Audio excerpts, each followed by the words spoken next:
Hey guys, my name is Amelia Langan. I'm a second year behavioral neuroscience major, and I'm the incoming VP membership for the 2021-2022 school year, and I am an avid bullet journaler. And today I figured I would teach you guys how I go about bullet journaling. I have been making bullet journals since junior year of high school, so this is my fourth bullet journal.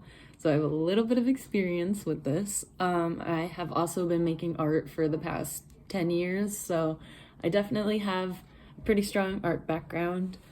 And I also run an embroidery business with my sister, which you guys should check out. Little self-promo.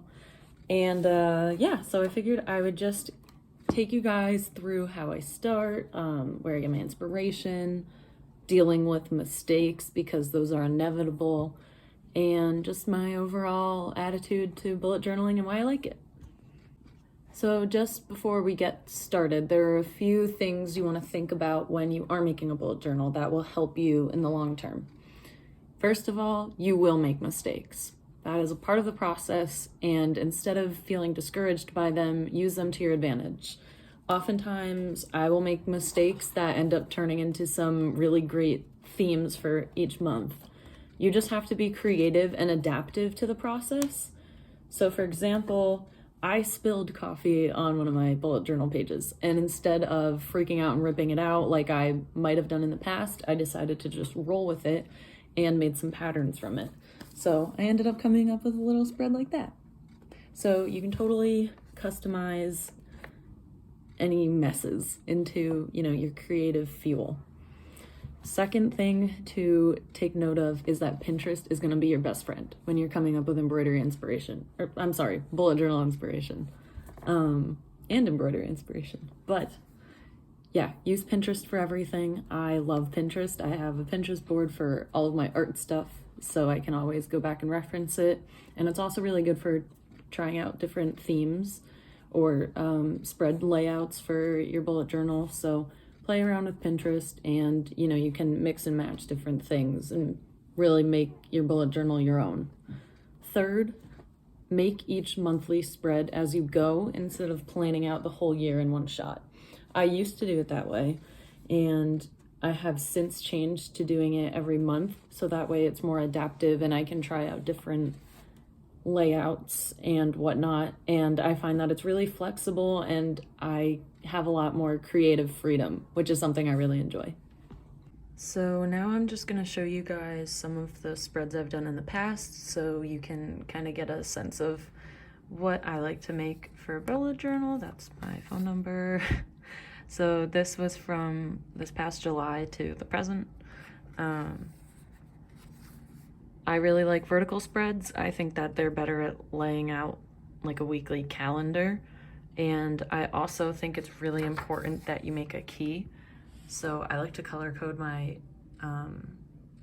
events based on either classes or work or fun social events. And I also like having the times that they're at, so that way I have a better idea of what's happening when.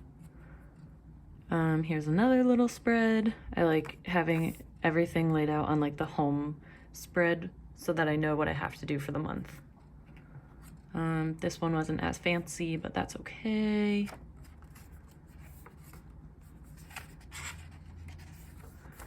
Then this is September. I also like to make a little calendar just so I can better chunk out my life. And I also like to have just a section that isn't directly related to one day of the week, so I can just write things I have to get done within that week. And then I wrote out my class schedule, which I thought was useful. I then switched to a 2-day calendar for October, which proved very useful. Again, just with little daily spreads. This page just could be like anything written on it. Not too much going on here, but I like having the option. And then December, I didn't really use too much because we went home. January, I wrote down all of the calendar months for the year.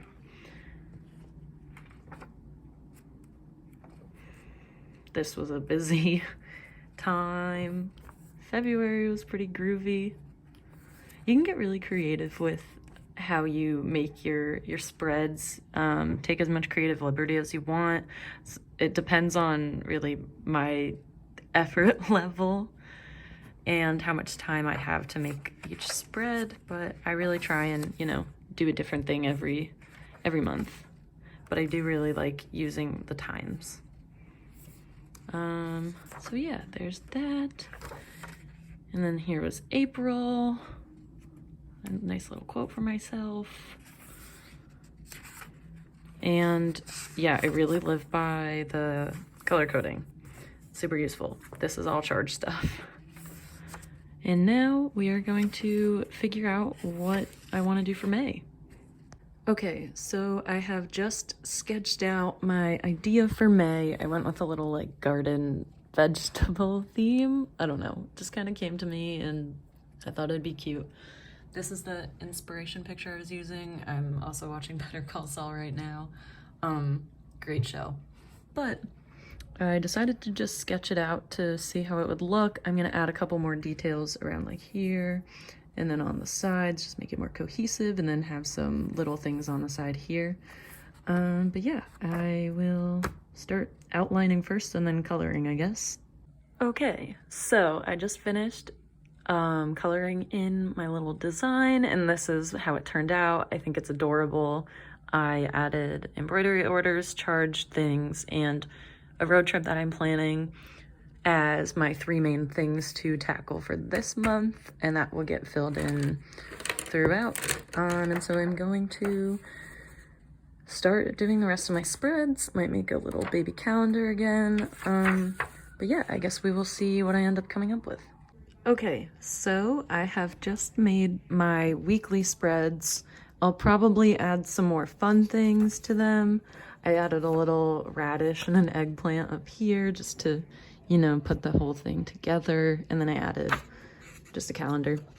But it's very simple. I like to put the actual times for each day down so I can make more of a schedule. And I just did it in military time. But I am overall very happy with how this turned out. And yeah. So that is basically how I bullet journal. Thank you guys for watching. And feel free to reach out if you have any questions.